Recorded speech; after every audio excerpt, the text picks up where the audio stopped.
Hello guys, welcome back to the channel. It's TPM5 here, back again with another NBA video. In today's video, I'm going to be talking about the Houston Rockets and why I believe they aren't going to suck for that long and their rebuild shouldn't take too much time. Without further ado, let's get started. The Houston Rockets, as you guys know, traded James Harden, who's been a big part of their franchise for the last 10 years. In return, they got Victor Oladipo and control of the Brooklyn Nets draft picks for the next 6-7 years. They later turned Oladipo into what was Kelly Olynyk, mainly of note, and then a draft pick in this year's draft. Now, they have many, talented young players. They obviously just drafted Jalen Green and Alperen Sengun, to name two of the four new guys they acquired from the draft, who will join Christian Wood and Kevin Porter Jr. Now, Christian Wood was averaging 21 points per game, along with 10 rebounds in the most, minutes per night in his career at 32. He was shooting, a very respectable percentage from the three-point line. Now, Kevin Porter Jr. was averaging 17 points and 6 rebounds a night as well.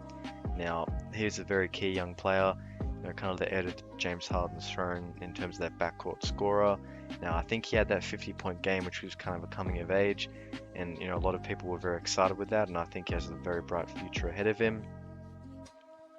Now, the Rockets weren't so good in the offensive rating category and defensive rating as well, but they addressed that by going out and drafting Jalen Green, who played in the G League last season instead of college. But just a quick break, guys. I make NBA content 2 to 3 times a week. I'd heavily appreciate it if you subscribe and join me on my journey to 1,000 subs. And don't forget to comment and like the video, and we'll continue. So Jalen Green played in the G League, as I said before, averaging 18 points, 3 assists, 4 rebounds, and 1.5 steals per game on 46% from the field, along with 37% from 3. So obviously a fairly good scorer. Obviously that's his main attribute when I read out the stat line. Now the scouts are expecting him to come in and be one of the most NBA ready scorers from this class, and he also has a rather underrated ability in terms of getting into the passing lanes and also just stealing and intercepting the ball. So he's someone very interesting, and we did get to see a bit of him in the summer league as he played 3 games, and in those contexts, in the contests that he played in, he averaged a brilliant 51% from the field, a staggering 53% from the three-point line, and then also 93 from the free throw line. So that's a 50, above 50, 50, 90. So very good. Obviously it's a summer league, but I think that playing in the G League last season against grown adults did help him. But the Houston Rockets have, still have John Wall, and a lot of people are kind of harping on about how it's a negative, and I know he is eating up 44 million of their, salary, and he's going to be having a player option for 47 the year after. But I guess the thing is, he's a very experienced player. If he gets healthy, he could provide some upside. But at the worst case, he's someone that, can just provide experience, stop it to be, stop it from being a rebuild like in Sacramento, where that's nearly lasted 2 decades, and they haven't had a winning record since 2006. So I think that keeping him around isn't the worst. If you can trade him, obviously you go ahead and you do it, but it's not the end of the world still having him there, and you can always relegate him to a bench type of role if you need to. Now, when it comes to wins, the Houston Rockets, if we adjust their win percentage from last season, they'll be winning 19 games. However, I think the Rockets, with more, games from Christian Wood, David Nwaba, and Eric Gordon, along with John Wall, and then the improvement of Kevin Porter Jr. and the addition of Jalen Green, I still think this team can be way better than a 19 and 63 record team. I think the Houston Rockets definitely have the talent on their roster to win 30 games, but it does depend on if they give the keys to the youth, which in my opinion is the right choice. If you trot out a lineup of Kevin Porter Jr.,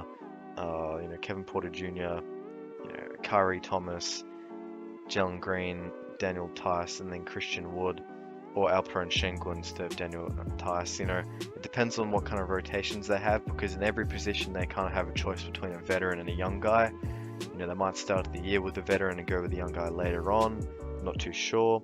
Now, in terms of the salary cap, the highest earner is John Wall at 44, followed by Eric Gordon at 18.3, and then Christian Wood's on 13.6. So obviously most of the money in the cap is committed, to John Wall in terms of like percentages for one player. I think they're committed to over the luxury tax or just the salary cap. They're at about 121, so having John Wall on the team, isn't really optimal for a rebuilding team. But in the end, it won't affect their ability to keep guys like Jalen Green, as the rookie scale deals won't end until after John Wall's long gone. Now, just looking at the depth chart, assuming that you want to start John Wall at point guard, he'll be there, averaging 21 points and 7 assists last year on pretty pitiful efficiency, if we're honest. Then, Eric Gordon will probably be at shooting guard, 18 points, 2 rebounds and 3 assists. He's been there for a long time, a veteran of the city and the team. Now, Jalen Green at starting small forward. You can probably put, Christian Wood at the power forward or Alperen Şengün there. And then Daniel Tice, there's a bit of variety when it comes to the centers. And then off the bench, you can have Kevin Porter Jr., Daniel House, KJ Martin, and then also, David Nwaba, DJ Augustine. So they have a few options they can run. If I was the Rockets, I'll persist with the youth and start the youth and get the development going. I think the Rockets won't suck for too long. They have a few good pieces there that can develop and win them some games in a few years. And it's very similar to some of the teams we've seen in the past commit to rebuilds and also, have success because of it. And that's the end of the video, guys. Please don't forget to like, share, and subscribe. And I'll see you in the next one. Peace out.